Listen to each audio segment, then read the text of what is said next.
Hi everybody, it's Mrs. Sommer. Hi. Today is September 10th, 2020. And today and tomorrow we are going to be talking about a very important day. And that day is September 11th. Do you think you might remember what we call September 11th? If you guessed Patriot Day, you are correct. Ding, ding, ding, ding, ding. We call 9/11 Patriot Day. And why do we recognize Patriot Day? Well, 9/11, September 11th, is a day that we remember because September 11th, 2001, the United States was attacked 4 different times from a terrorist group called Al Qaeda. They attacked the United States on airplanes. They took them over and they crashed them. So 2 airplanes crashed into the World Trade Center. 1 crashed into the Pentagon and 1 crashed into a field. So we lost a lot of innocent people from our country that day, and it was a very sad and traumatic day.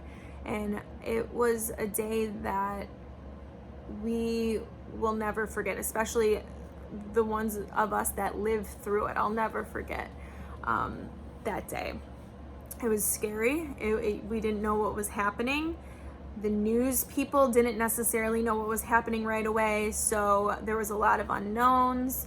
And it was just a very, very hectic, sad, crazy, crazy time. And it's really important as a country that we take a day and we celebrate the lives lost, and we just show United States unity. You know, we come together, and it's just really important. So with all the sadness and chaos and destruction that happened on 9/11, there actually were some stories of good and kindness that came out of it. And I'm going to share with you one of my favorite of all time stories that came out of 9/11. And it has a lot to do with my red bandana I'm wearing.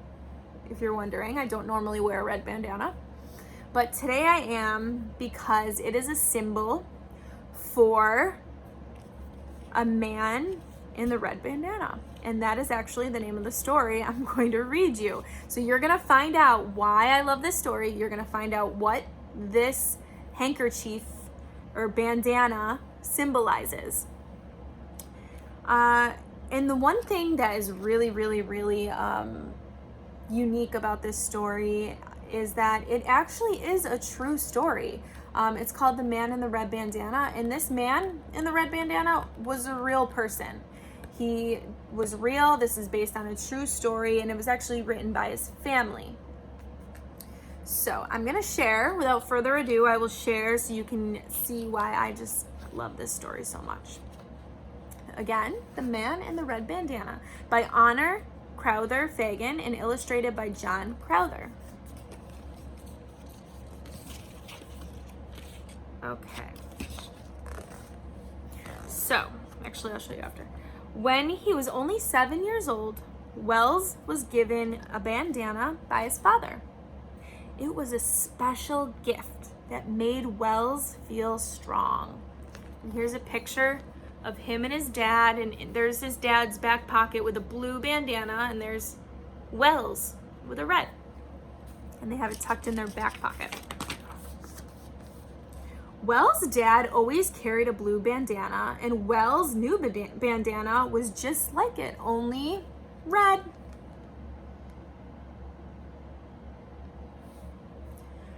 From the moment Wells received that bandana, he carried it with him everywhere. It had lots of uses. It was a cowboy mask, and there's Wells using it as a mask, as a cowboy mask. A pirate hat, and there he is wearing it as a hat. A flag to signal the end of a race.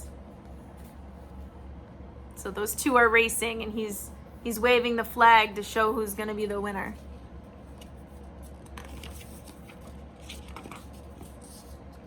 As Wells grew up, he stopped using his red bandana as a toy and started to use it under his helmets.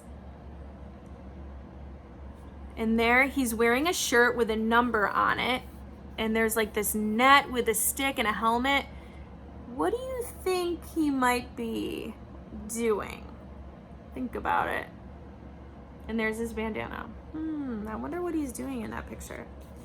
Well, you see, Wells was an athlete whose favorite sports were ice hockey and lacrosse. So if you guessed lacrosse, you were right. That's a lacrosse stick.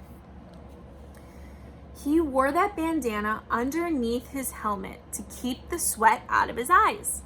So he'd get so hot and sweaty, his forehead would drip with sweat, and so he put his bandana on his forehead underneath his helmet, and he wore it like that.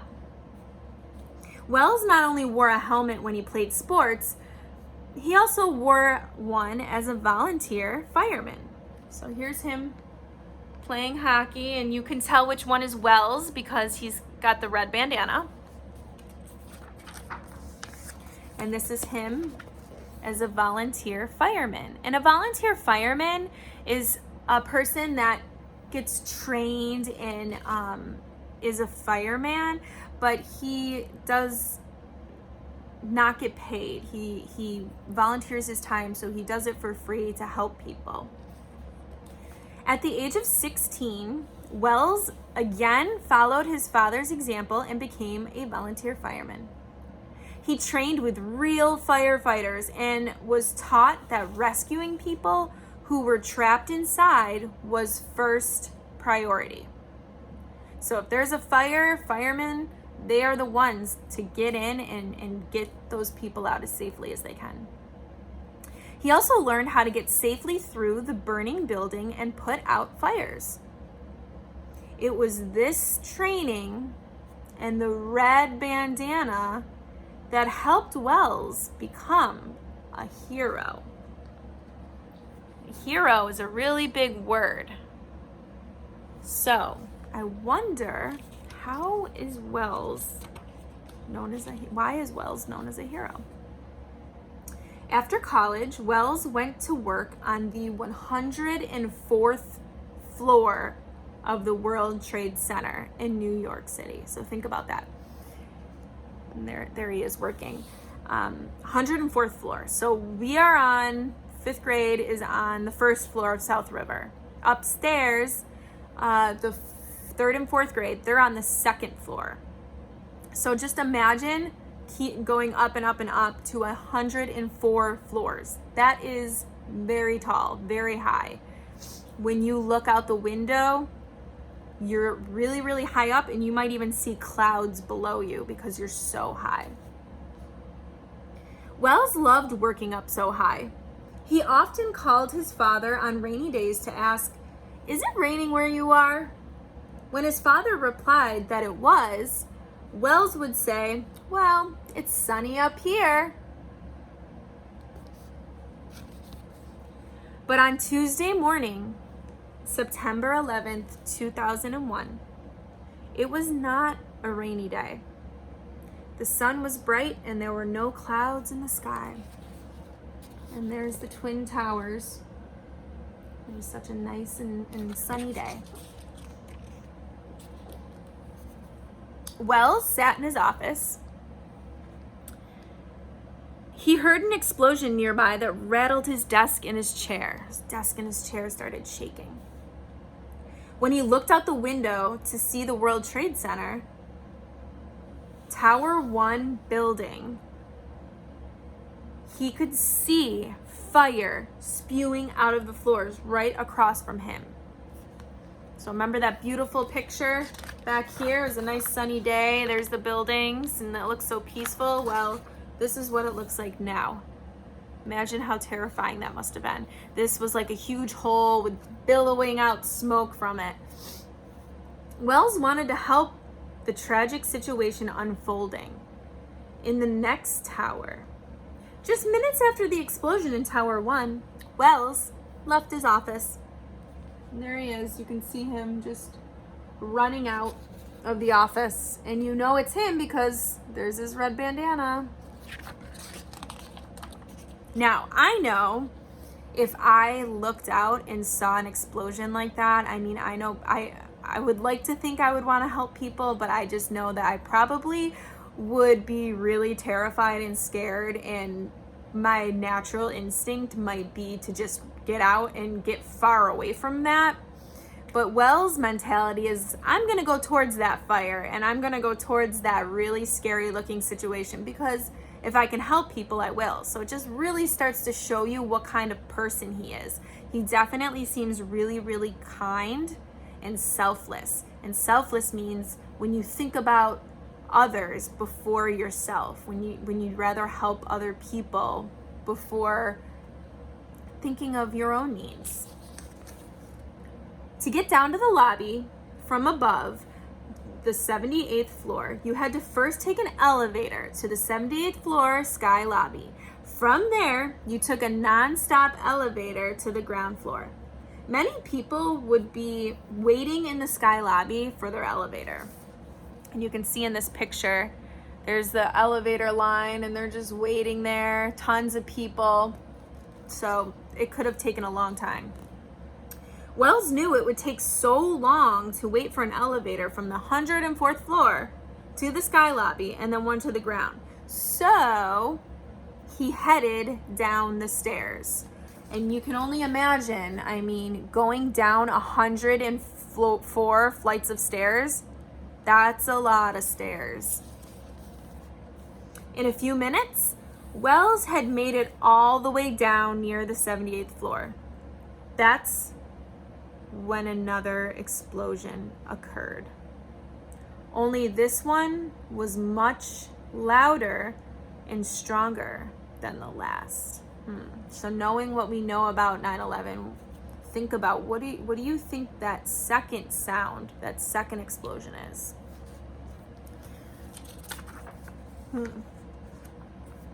Wells ran right for the sky lobby, but could tell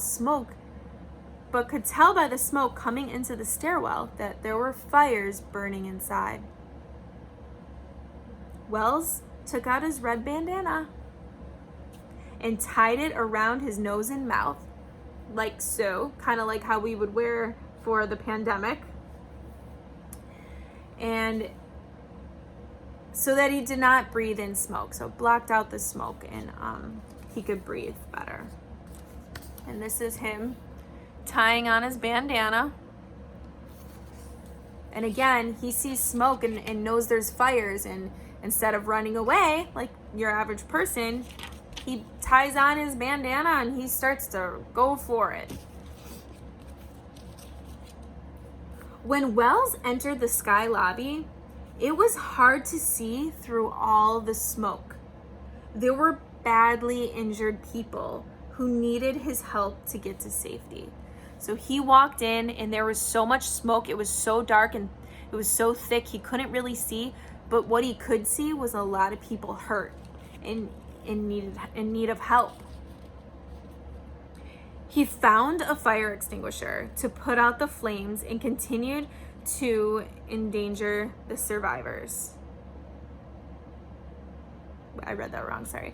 He found a fire extinguisher to put out the flames that continued to endanger the survivors. So there's Wells. We know it's Wells because the red bandana, and he found a fire extinguisher and starts putting out the flames that is injuring all the people. Wells immediately took charge and called out to anyone who might be able to hear him. I found the stairs. If you can get up and walk, get up now. If you are able to help someone else, help them. Follow me. I know the way. So he took charge. So he basically jumped in and became a leader. He said, if you are all safe, if you're safe, help somebody and get to the stairs. And everyone should follow him because he knows where the stairs are. Many people were dazed, but one woman was in such a state of shock that she couldn't walk. So she was just so terrified that she couldn't get up and walk. It was just overwhelming. You got to think, there these people are on their average day at work, and all of a sudden there's just these huge rumblings, fires, smoke. Something bad is happening and you don't know what it is. So just the shock of it all, it was terrifying, and that just stopped her from being able to even move. Wells wanted to help as many survivors as possible. He picked up the shocked woman and, leading the group of 3 others, carried her down the stairs. So this man in the red bandana, Wells, he picked up that woman. We know it's Wells. There's the bandana. He picked that woman up and he carried her down the stairs. And then he actually directed everybody else to follow him. So that's something did he have to do that? No, he did that to be kind and to save others. And he was just such a nice and kind and just selfless person, really. And it just keeps showing throughout this book. Wells saw the air start to clear as they made it down the stairwell. So he pulled his bandana from his face. When they made it to the 61st floor, which remember, they started at the 78th, now they're at the 61st, the lights were on and Wells thought it was safe to send people on their own. Wells told the group to continue down the stairs and out of the building.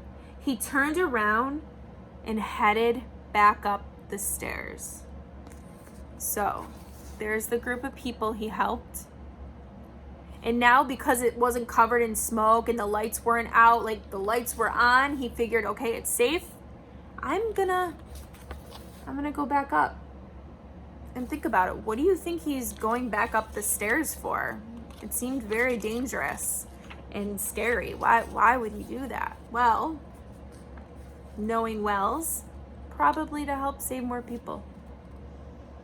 Wells collected another group of survivors and ushered them to the stairs. Again, he led them down to the clean air on the 61st floor. And he told them to continue onto safety. But once again, Wells went back up the stairs. So there he is. We know it's him. He's got the red bandana. He saved a second group of people. And he still goes back up in that dangerous situation to help more people. During his 3rd trip to the Sky Lobby, Wells found out that there were people who were alive but trapped underneath heavy pieces of metal. Because remember, the plane crashed into the building, so there was a lot of metal from the frame of the building everywhere. And people got trapped under it. He knew that in order to save them, he would need a firefighter's tool called the Jaws of Life.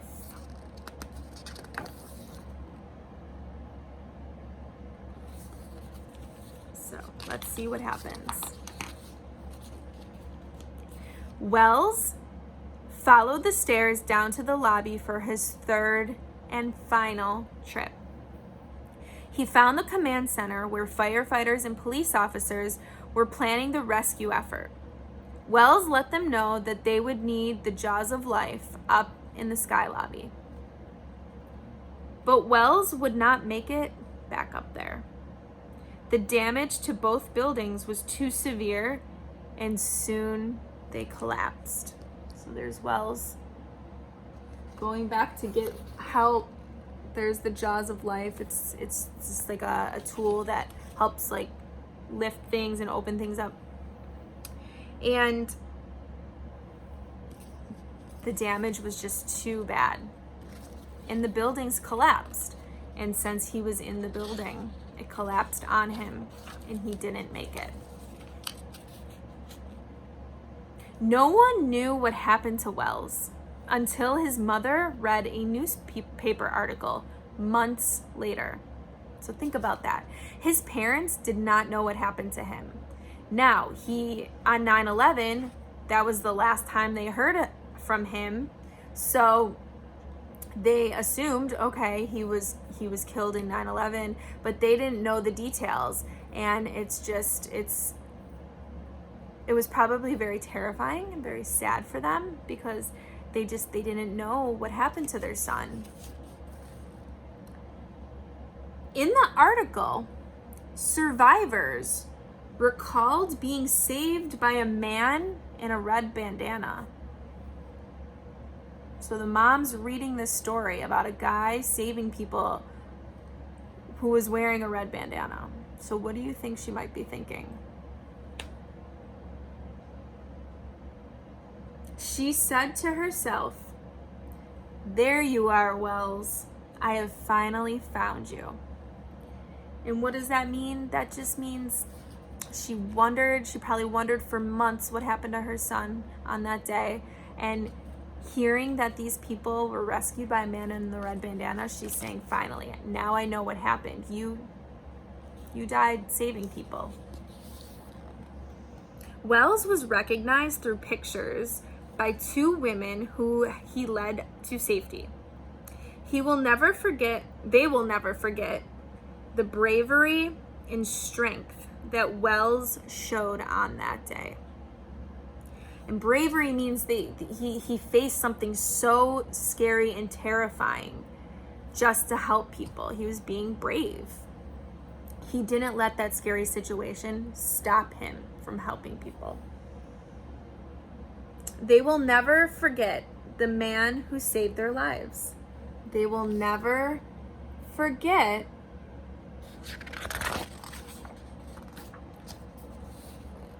the man in the red bandana.